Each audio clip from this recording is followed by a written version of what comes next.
I'm Dr. Pablo Arrgui, and I'm an ophthalmologist at Chico Eye Center.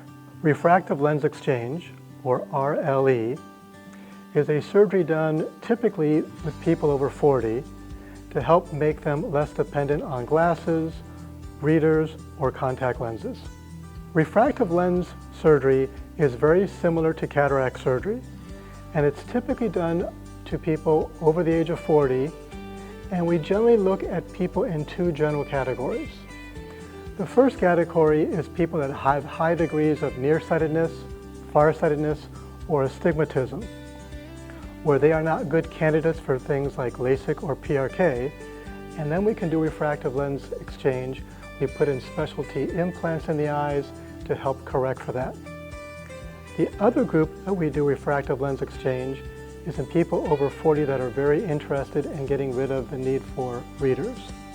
And in those patients, we can put in a multifocal lens or an adjustable lens and give them great distance and great intermediate and near vision without the need for glasses. At Chico Eye Center, we can always customize the lens to match your lifestyle needs.